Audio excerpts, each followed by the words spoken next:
Simba Sports Club. Dominic Salamba, habari yako? Mimi niko vizuri. Niko poa kabisa. Namshukuru Mungu. Matumaini ya Young Africans kwenda robo finali yameishia pale. New Amaan Complex siku ya jana, ambapo watu wengi waliamini Young Africans wana kikosi bora na wachezaji wenye quality tofauti na Simba, na miongoni mwa watu wao ulikuwa ni wewe. Young Africans walifeli wapi? Katika mechi sio kufeli, ni mpira. Ukiangalia ugumu wa Yanga, kundi ambao walikuwa nalo lilikuwa ni kundi gumu ambalo zilikuwa zinatakiwa timu mbili. Kwa hiyo yoyote ambaye angepita ilikuwa ni sahihi tu. Ampita Farabat, very fine. Angepita Yanga, very fine. Angepita Ali, very fine. Ila angepita Jessica Bailey, ile ungekuwa na shida. Kwa hiyo timu tatu ambazo zilikuwa zinawania nafasi mbili. Lakini pia kama utaangalia malengo yao wenyewe walikuwa washazungumza kwamba walikuwa msimu wanataka kufika katika hatua ya makundi, lakini baada ya kuonyesha kile ambacho wanacho ikatufanya tuweze kutamani kuona wakifika mbele, kwa sababu walikuwa na deserve ukiangalia quality ambazo wako nazo na kitu ambacho wamekionyesha. Lakini bahati mbaya ilikuwa ni kundi ambalo wanatakiwa timu mbili. Kwa mfano uchukue kundi umweke Ali, sawa, umweke Pyramids, umweke Balkani kwa mfano, pengine umweke timu nyingine ipi kubwa, labda ni Mamelodi Sundowns. Ukiweka ukisema ziingie timu mbili, ziko mbili zitakazoingia, ziko mbili zitakazokosa. Kwa Yanga amekosa kuingia robo finali si kwa sababu hana timu bora, amekosa kwa sababu alikuwa kwenye kundi ambalo lilikuwa na challenge kubwa sana. Na watu ukiangalia katika alianza vizuri Salamba, anaanza vizuri ndio, na wenzake pia wamefanya vizuri, kwa sababu katika mechi za nyumbani amevuna alama 7 na away amevuna alama 1, lakini ukiangalia mechi zilizofuatia hakufanya vizuri pia. Kwa hivyo naamini kwamba wanatakiwa tu waweze kujipanga, lakini kutumia hii nafasi kufanya upembuzi yakinifu, kuweza kuona mapungufu walionayo ni yapi, na washagundua kwa michuano hii wakati mwingine unaweza kaingia kukutana na makundi magumu, kukutana na watu wakubwa. Kwa lazima uwe na kikosi ambacho kinaakisi ubora au ushindani katika michuano hii mikubwa. Kibinafsi mimi naambia hakuna ninachowarai, kwa sababu malengo yao yametimia na of course wameweza kupandisha alama zao. Walikuwa nafasi ya 12, leo tunaangalia kwa nafasi ya 10, kwa wamesogea kwa nafasi 2, lakini pia wameongeza alama. Walikuwa wanaanza msimu wakiwa na alama 25, leo na alama 35, wameongeza alama 10. Kwa binafsi nafikiri ni mafanikio ambayo wameweza kuyapata. Kuna wale ambao wanaamini kwamba Young Africans ni kama wamekocha Pedro ndo kasababisha hicho ambacho kimeonekana kwamba hakutofuzu baada ya ile mechi dhidi ya Farabat, dakika za jioni ile kuweka watu katika ukuta. Kuna wengine ndio wanaamini kwamba kocha mwenyewe alisababisha kutokana na koski. Sio kweli na hakuna facts ya mpira hapo. Hamna ukweli wote, kwa sababu ukiangalia katika mechi zote ambazo Yanga wamecheza zote wametengeneza nafasi zote. Yaani kama kuna timu ambayo imetengeneza nafasi nyingi za wazi ni Yanga. Ukiangalia mechi ya Jessica Bailey, kwa unakumbuka, a lot of chance watengeneza. Mechi ya Ali ya ugenini tengeneza nafasi za kutosha. Mechi ya Farabat nyumbani nafasi za kutosha. Mechi ya Ali nyumbani nafasi za kutosha. Jessica Bailey ugenini nafasi, mechi ya Farabat nyumbani kwao nafasi za kutosha. Even hata jana nafasi nyingi za kutosha. Changamoto ambayo imewakosti kwa haraka ni wachezaji wao kukosa umakini na kutumia nafasi. Leo tunazungumza kama pengine mechi ya Farabat, lakini pale baada ya kuweza kuconcede goli moja, wapata nafasi ambazo wangeweza kusukata magoli mawili na pengine mechi ingeenda sare au wangeweza kushinda. Wao ndio wapata nafasi nyingi za wazi kuliko hata mwenyeji ambaye alikompata goli moja. Kwa hiyo tunagundua kwamba ni kukosekana kwa concentration kwa wachezaji wake na hasa kwenye matumizi ya nafasi. Kwa hiyo ukiniambia mwalimu, siwezi kuelewa, kwa sababu mwalimu ametengeneza timu, imetengeneza uimara, imeweza kuleta nafasi, lakini mwalimu hawezi kufunga. Mwalimu anaweza kumwambia funga goli. Hata jana tumeona mechi ya Ali na Farabat, ilifika tu anakosa magoli. Sasa hiyo sio kosa la mwalimu, ni kosa la wachezaji wenyewe. Umezungumza Young Africans inatengeneza nafasi lakini inashindwa kuscore. Tumeona tangu mechi ya dhidi ya Al Ahly. Kwa mantiki hiyo Young Africans itafute striker bora ambaye anaweza akipata nafasi na kushinda iwe goli. Nipo sawa? Hapana. Yaani kufunga ni zaidi ya mshambuliaji. Kufunga ni zaidi ya mshambuliaji. Wakati mwingine swali la kisaikolojia, kuweza kuzungumza nao kwa confidence. Mfano mzuri Mayele. Baada ya msimu uliopita alikuwa ndo ameongoza kwa ufungaji bora katika michuano ya klabu bingwa barani Afrika na kama mchezaji bora. Msimu unapokuambia ana mechi zaidi ya 20 hajafunga mpaka sasa hivi. Sio klabu bingwa, sio kwenye ligi yake. Yeye nani mbovu? Sio, unaelewa? Kwa hiyo kuna wakati wachezaji wanakuwa wanakosa utulivu, unaona, wanakosa hali ya kujiamini. Kwa ni jukumu la benchi la ufundi kuweza kuwarudisha. Lakini binafsi naamini kwamba safu walionayo ni nzuri. Jana Depu anafunga magoli 2 katika mechi moja, lakini ukiangalia na mtu kama Dube ameendelea kukosa magoli lakini anatengeneza nafasi nyingine za wazi. Kwa hiyo ni kuweza kuwa namna gani ambao wanaweza wakatengeneza hiyo na kaiondoa. Na ukiangalia sio wao wanakosa magoli peke yao, pengine utasema ni washambuliaji ambao wanakosa. Na Max na mshambuliaji, Pacome na mshambuliaji, so nao wanakosa nafasi za wazi. Wakina nani Okelo na washambuliaji. Kwa hiyo nafikiri tu timu inakosa utulivu katika eneo la mwisho. So kama ingekuwa pengine anakosa Dube peke yake, tungesema ana shida peke yake Dube. Lakini ukiangalia wengi pale mbele wanapata chance, wanashindwa kutumia. Combination ya Dube na Dube na Depu, umeionaje Salama? Nafikiri ni mapema kuzungumzia, mapema. Nafikiri ngoja tuwape muda. Combination ya uwezi ukaona kitu kwa siku moja tu ukasema kimeclick, hapana. Hiyo itakuwa sio analysis. Tuwape nafasi. Mechi ya kwanza tumeona jana kuna kitu kimeonekana, ije mechi ya pili, ya tatu, ya nne, tukisha confirm unasema yes, hiyo combination ni nzuri. Kwa size ni mapema sana. Tunaweza kusema kwamba Allan Okello kaingia katika cost ya Young Africans, lakini inabidi apambane kuonyesha kile ambacho kazini kwake. Tunaweza kusema kwamba kuna kazi. Ninachoona ni anakosana na intensity.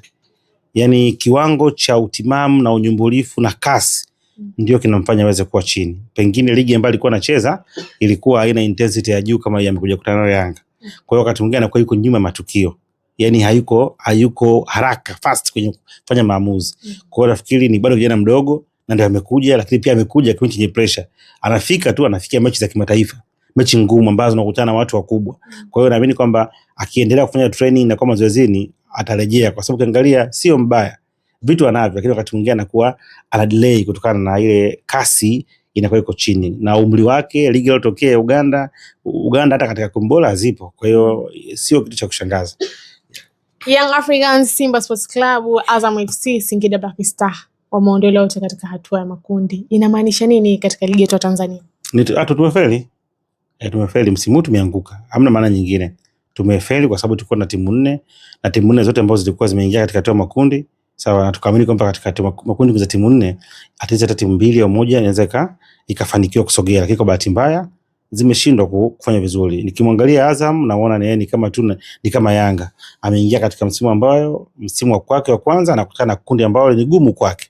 Lakini alikuwa na timu nzuri na ameweza kupambana, ameweza kuondoka na alama 9. Kwa hiyo pengine kuangalia Yanga the same. Ila kwa Singida huwezi kumlaumu, ni kama ni surplus, kitu cha ziada.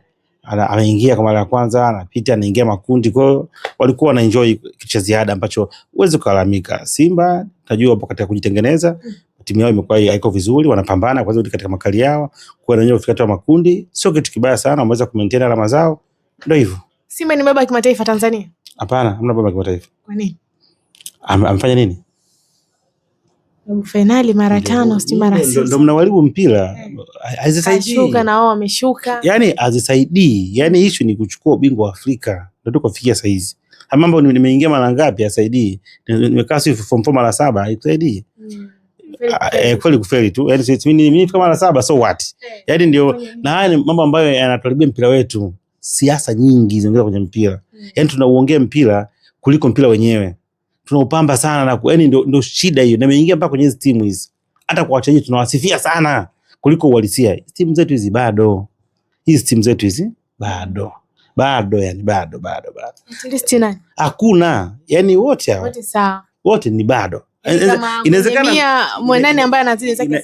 Inawezekana msio wote sawa. Kwa saizi Yanga wana timu nzuri kuliko timu yote Tanzania. Sawa? Wana timu nzuri sana. Tanzania, Uganda, Kenya, Yanga wana timu nzuri. Lakini uzuri wake bado hautoshi kuwapa guts za kutamba kimataifa. Sio unaona kuzungumza. Timu yao ni nzuri lakini ubora wao bado yani sio bora kwa sababu leo na kama jivunia una timu kwamba kimataifa hapana. Lakini when it comes chukua Tanzania, Kenya, Uganda, Rwanda, Burundi, Yanga bado ni bora. Dominate. Kwa hiyo wote bado. Ili ifike hatua tuweze kuona tunafika hatua, tuanze kusogea. Kwa sababu unaweza kukuta unaingia kwenye nafasi za 10 bora, hujui hata kuchukua ubingwa wa Afrika. Kwa mfano leo ukiangalia mtu kama Wydad yuko nafasi ya 12. Si ndio? Siku 12 siku 3. Simba yuko nafasi ya ngapi? Ya 8 na Yanga nafasi ya 10. Wanataka kuniambia Wydad na Simba na Yanga Wydad ni sio mzuri, yani sio mzuri kuliko timu hizi mbili? Sio rank umesema. Rank unazipataje? Miaka 5. Sasa hiyo maana sio sahihi. Mimi binafsi siziungi mkono zile rank zao. Sio sahihi. Rank ni msimu wa mashindano duniani kote. Unaona, msimu wa mashindano ndio unaangalia msimu husika nani amefanya vizuri. Sasa unachukua miaka 5 mfululizo huko. Kwa nini sasa? Hamna cha maana. Hamna cha maana. Tarehe 1 mwezi wa 3 dabi ya Kariakoo, mechi ya kwanza ya ligi kuu Tanzania bara, watani hawa wanakutana. Young Africans wameamua peleke mechi Zanzibar. Unahisi ni nini wamekiona mpaka kupelekea kuipeleka mechi hii dabi Zanzibar? Mimi binafsi sijui nini ambacho wamekiona kwa sababu hawajatoa sababu zingine, kwa sababu tumacho napeleka Zanzibar na ni maoni yao na wao ndio wenye timu yao, na nafikiri wao ndio watakuwa wenyeji wa mchezo, sababu wasingeweza kutangaza mechi Zanzibar kama sio wenyeji wa mchezo. Itakuwa wao ndio mechi yao ya nyumbani na mechi pita kwa ni ya Simba. Kwa hiyo mimi nafikiri wao wana sababu zao, lakini binafsi nafikiri Dar es Salaam ilikuwa ni bora zaidi kutokana na kutoa coverage ya watu wengi kuweza kuona mchezo, lakini kwa sababu sisi hatufahamu, tuko nje na wao ndio wanajua mazingira ya timu yao na kanuni zinawaruhusu kuchagua sehemu yoyote ya Jamhuri ya Muungano wa Tanzania, zikiwa bado nafikiri wiki 2 before unatangaza. Kwa hiyo wako sahihi kuweza kuchagua mechi moja yote ya ligi kuu kuipeleka sehemu yote unayotaka, lakini muda huo wa kutosha. Kwa nafikiri wako sahihi sababu kanuni inawaruhusu. Tutakuja kuichambua vizuri siku nyingine kwa sababu bado kuna kama wiki 2. Tumalize na hili hapa. Dirisha dogo la usajili, kumekuwa na wachezaji hawa 4 ambao wamekuwa wakiongelewa sana. Kwa upande wa Young Africans kuna Depo pamoja na Alan Okello, kwa upande wa Simba kuna Libas Gueye na Anseti Oura. Kwa upande wako Dominic Salamba, ukiwaangalia hawa wawili, ni nani ambaye msimu huu tunasema kwamba akaokota dodo kalamba dume? Kwanza ni mapema kwa wote, mapema, lakini pia Simba wameniimpress kwa sababu kidogo nimeona wamesajili vizuri na wachezaji wale kuja kuna kidogo wamesajili vizuri kwa sababu bado, yani nikwambia kwa kwanza tuwape muda, ni mapema. Yani uwezo ukamuona mchezaji mzuri kwa mechi 2 tu kasema tayari ni wa level ya juu, hapana. Mtajema uonekana asubuhi, sio hivyo kwenye mpira.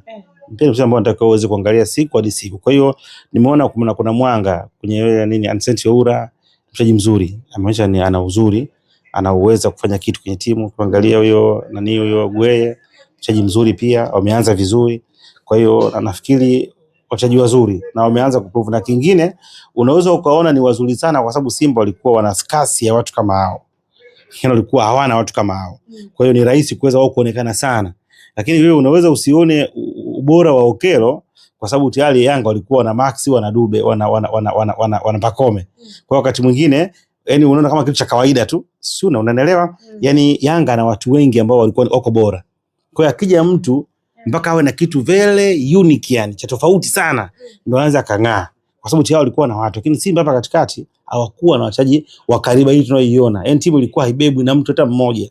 Yani wote walikuwa down. Lakini hapo kuja kutokea mtu ambaye kidogo kamaona huyu anakuja anaanza kufanya vitu, anaanza kuonyesha utofauti wake, lazima utamwangalia kwa jicho la tofauti. Ndio watu wengi wamekuwa wakiwaangalia katika engo ya kwamba wachezaji wazuri sana, ingawa nao pia wana mapungufu, lakini huwezi kukompea na ambao walikuwepo. Kwa binafsi nafikiri wachezaji wazuri ambao kama wataendeleza hiki ambacho wanacho watawasaidia, kwa sababu kwenye timu lazima uwe na watu ambao wakati mwingine mchezo ukiwa umegoma wanaweza kufanya kitu. Ndio ambacho anafanya Anseti Oura pamoja na Libas Gueye. Yani watu ambao wakati mwingine ni mzito, bali ni mzito, anatakiwa aendelee kujimarisha. Lakini ukiangalia wawili manake wakati wote mechi inaweza kama imekataa akaamua tu mechi akayamua, ndio maana ya X factor.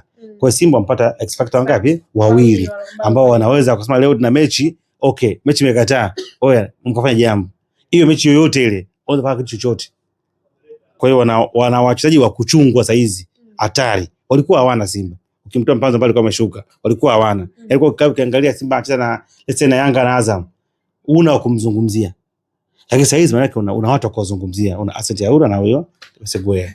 Niweza kusahau ile hapa katika pitapita zangu katika mitandao ya kijamii ni kuta anaongelewa Pacome zuzua kwamba kamaliza ligi ya mabingwa barani Afrika, Yanga imetoka, ni kwamba hana goli lolote. Kuna wale hii kwanza imekana namna gani kwamba kamaliza, yani wametoka katika hatua ya makundi, Pacome zuzua hakiwa hajatumbuiza goli lolote tofauti na mwaka jana.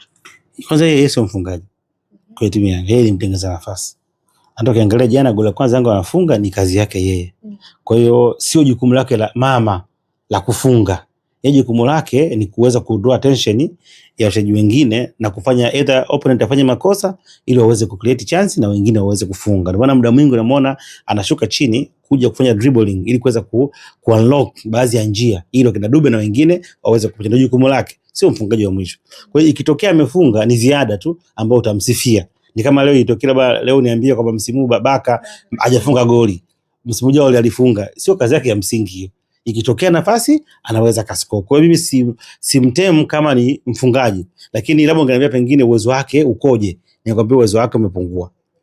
Sawa, hilo kiwango chake kimeshuka, lakini sio kufunga. Sizungumziki Siwezi kusema starehe. Sasa wanasema starehe ni wao, sio mimi. Sasa mimi sio mtu ambaye anazungumza, ni wao, kwa sababu mimi siishi naye, sikai naye. Na kushoka kwa kiwango sio tu starehe, afu ni ushamba, kwa sababu ukiangalia hata huko Ulaya ambao watu wanakula starehe, tunaona wakina Ronaldo kwenye maboti nani kawaida, wakina Neymar ni wakati mwingine ilo mbaya za Tanzania ambazo zinatu sumbua. Sasa mtu afanye kazi asipumzike, asile. Maisha gani hayo? Ni kitu tumekuwa tuna roho ambazo mbaya mno Tanzania. Ni kitu cha ajabu hicho. Roho mbaya, yani ni wivu wa kumwonea mtu mafanikio. Itakuwa pengine ana msichana mzuri, ana gari nzuri, na kuuma tu wewe kwa sababu wewe una. Hakuna watu ambao pumziki. Hamna, ni uchawi na roho mbaya. Yeye sasa asipumzike, asienjoy maisha yake, ana enjoy. Cha msingi kuna time table mazoezi ipo. Angekuwa yuko fit, mwalimu asingempanga. Watu wapange tu kwenye mechi, maana yake mazoezini, kama kuna muda mazoezi ameenda, atakwenda. Akapata muda kupumzika, asipumzike. Wanataka aje ukana wewe nyumbani kwako? Haiwezekani. Ana maisha yake. Kwa hiyo mimi nafikiri sio factor. Kushuka kiwango kupo. Kuna kipindi kina Ziki tuliona hapa. Alikaa muda mrefu akawa hako vizuri. Haya, huyo mama yetu naye alishuka kiwango. Na wengine wengi, kuna ups and downs mpia zipo. Kila Kibu Denis. Kwa hiyo watu wasikimbilie tu kuanza kuwataki watu kwa sababu tu ya chuki. Duniani kote ni vitu vya kawaida. Nenda hata wapi, hata wakina Juju na Madrid hapa katikati aliumba kiwango chake. Na ungesema ni starehe. Nani Mbappe aliumba. Kwa hiyo kwenye mpira uwezo ukawa kila siku huko juu, lakini tu uwezo wake kidogo umeshuka tofauti na msimu uliopita. Sasa Kliniki na Msibu, yeye na timu yake ndio wanaweza wakajua kwamba nini ambacho kinachoweza kutokea. Kiniambia mambo ya starehe kwangu, I don't buy that idea. Shukrani sana. Karibu sana.